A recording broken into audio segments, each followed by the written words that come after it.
father, who is a prophet, to imitate Elijah. He brought fire from heaven. Look at Ezekiel. He also spoke to the church because the church is as corrupt as the society. If we are not even worse, we are supposed to be the light of the world. A city set upon the hill cannot be hidden. He said, let your light so shine that all men may see your good work and glorify your Father who is in heaven. Hear what God said to the church in quote in the Old Testament. Ezekiel chapter 34 verse 2. Son of man, prophesy against the shepherds of Israel. Prophesy and say unto them, thus says the Lord God unto the shepherds. Woe be to the shepherds of Israel that feed themselves. Should they not be feeding the flock? You eat the fat. You clothe yourself with wool. You kill them that are fair, but you do not feed the flock. Those who are diseased, you do not strengthen. Those who need healing, you do not go there to heal them. And you have not bound up those who are brokenhearted. Those who have gone away, you didn't bring them back again. Evangelism is going down. If our evangelism in the north is as strong or was as strong as it ought to be, we won't be facing the kind of problem like this. If God could convert Saul of Tarsus, a persecutor, he could convert any Boko Haram member. We are slacking in our evangelism. We were slacking. We were doing liturgy. We were doing denominational politicking until deeper life came. And God raised a great man among us in a very humble background. Everywhere, on the buses, everywhere, they brought evangelism, brought tracts, and changed the face of spirituality in the world. I wish all other churches are going to emulate them. God says, I am angry with you, shepherds of Israel. God will not hold government responsible. He will not hold the people responsible. He will hold the church responsible because we play a role of guiding them. Nathan could go to King David and say, this is what we have done. This is what God says. The prophets were the ones who were guiding the government. It was Samuel who anointed Saul. It was then Samuel who anointed David. We must go back to our prophetic heritage. Brethren, people have demonstrated integrity in the Bible. Look at Joseph, for example. He said to Potiphar, how can I do this against my God and against my master who trusted in me? Integrity. If he had done that, if he had not feared God, he would never have become a prime minister. He would never have become a prime minister. He became a prime minister at the age of 30. He died on the throne at the age of 110. For 80 good years, he was there.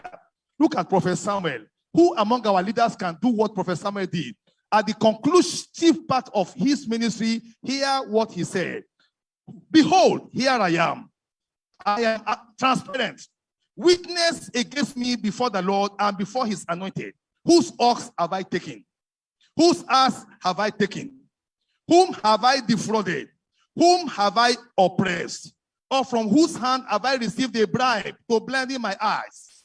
And I will restore it to you. And the people of Israel said, thou hast not defrauded us, you have not oppressed us, neither have you taken anything from any man. And he said, God is witness against you on this particular matter. How many people can come out and say, here I am? Whom have I defrauded? From whom have I taken a bribe? Let's go back to the Bible. Apostle Paul, after his ministry, he said, I have fought a good fight, I have finished my course, and I have kept the faith. Brethren, integrity is a call for us to go back to the biblical standard. Integrity is for us to go back even to our African philosophy. There is one African philosophy I want to remind you of. This was a book published by J.F. Otunjo in 1943. If you went to primary school when it was good, you will have read this. Iṣẹ́ lóògùn iṣẹ́. Múra sí iṣẹ́ rẹ ọ̀rẹ́ mi. Iṣẹ́ la fi ń dẹni gíga. Bí a kò bá rẹ́ni fẹ̀yìntì. Bí ọ̀lẹ là ń rí. Bí a kò bá rẹ́ni gbẹ́kẹ̀lé. Àtẹ̀ramọ́ṣẹ́ ẹni. Ìyá rẹ̀ lè lówó lọ́wọ́. Bàbá rẹ̀ lè lẹ́sìn lẹ́ẹ̀kan. Tí o bá gbójúlé wọn, òtítọ́ ni mo sọ fún ọ. Apálára, ìkúnníye kan, báyé fẹ́ ọ lónìí. Tí o bá lówó lọ́wọ́, wọ́n á tún fẹ́ ọ lọ́la. Àbí kó wà nípò àtàtà, ayé ayé ọ sí tẹ̀ríntẹ̀rín. Jẹ́ kí o dẹni tí ń rágó, kó rí bí wọ́n ti ń yímú sí ọ. Ìyà ń bẹ fọ́mọ tí kò gbọ́n, ẹkún ń bẹ fọ́mọ tí ń sá kiri.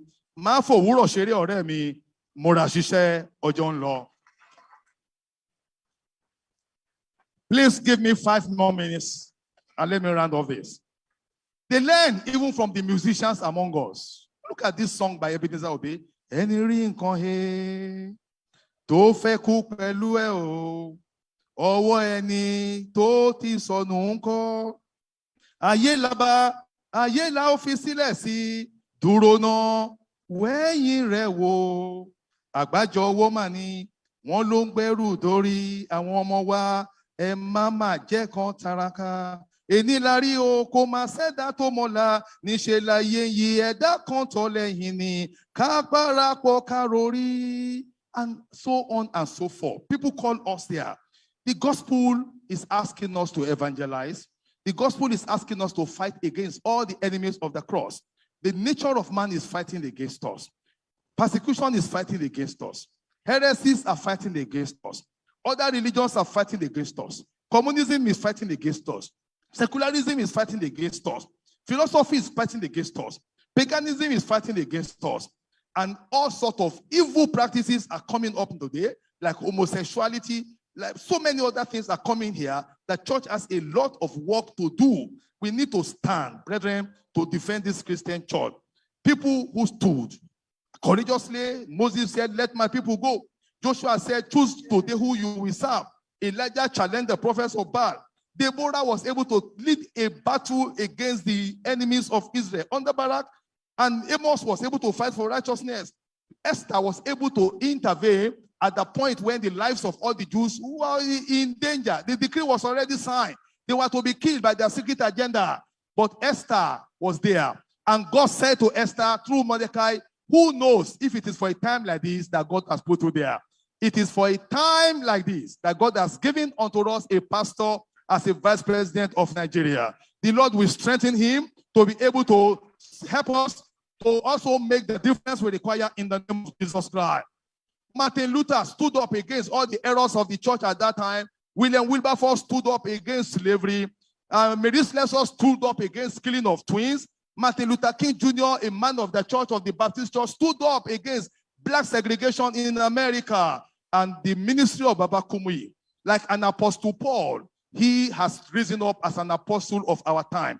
Paul was a persecutor converted. Our dear father was a man who had been called from God by God right from childhood. He trained at Mayflower under the reputable Tai Solarin, a man who believed in communism. From that climb, God has given us an apostle. After the order of the missionaries and the Pentecostal generals, God has brought this man from campus evangelism, from Unilag. He started like a mustard seed, and today he is the leader of the Pentecostal arm of the branch called the Holiness Movement of the Pentecostal Church. That is the classical movement there. He is a man of miracles. I am a beneficiary of the miracles of this great man of God.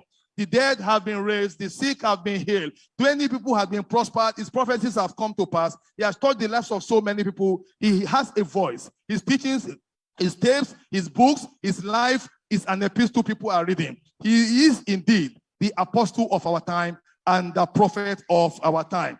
I will say these challenges and then I will close. Nigeria used to be good. Christian ethics used to guard our life and our behavior. When schools were good, they were good because Christian prayer and Christian discipline was there. We must return to discipline, return to prayer, return to the things of God. We must catch our children young. Somebody asked Professor Wale Soyinka, what is your hope for Nigeria? He said, hopeless. He said, well, how do you assess the leaders today? He said, hopeless. He said, what is the hope for tomorrow? He said, the present generation is a wasted generation. He said, what is the way out? He said, raise another generation. We must go back to our curriculum. We must go back to Christianity in the home. We must go back to Christianity in the school. We must go back to evangelism on the street. That is the way we can change the heart of men. Only Christianity can change the heart of men. And when they are transformed, society will transform. Number two, corruption has become so endemic, we need God to intervene. I am challenging Pastor W.F. Kumuyi and Pastor E.A. Adeboye. These two people are, pardon me, other leaders, I'm sorry, but Baba Kumuyi, Baba Adeboye, they pastor the largest congregations today. And they are standing today because of integrity. Am I right? Because of discipline and holiness. Am I right? It's not because of prosperity gospel. These are the two people today who have the strongest voices. I am calling upon them to please unite with other people, bring in everybody under CAN, under PFM, and let us address the Nigerian question. Number two, Baba Kumuyi is 80 already. Baba Adeboye is 79, going to 80. God will give them long life. Can I hear you, amen? But at a point in time, the Lord Almighty will ask them to rest and retire. Where are the Kumuyis and the Adeboyes tomorrow? The question of succession. That is what Baba needs to build up right now. Number 3, church leaders are mandated to be watchmen over the society by blowing their trumpet when problems are happening. It is not enough for us to keep quiet and pastor our churches and have large congregation. When crisis comes, everybody will be a victim. All ministers of God should speak out now. As things are going upside down in Nigeria, you are comfortable here. People are not comfortable in Benue. They are not comfortable in Southern Kaduna. They are not comfortable in other plans. All our church leaders must speak out. I look forward to Baba addressing a world press conference. Seated beside him is Baba Adeboye. And let them call people and say enough is enough.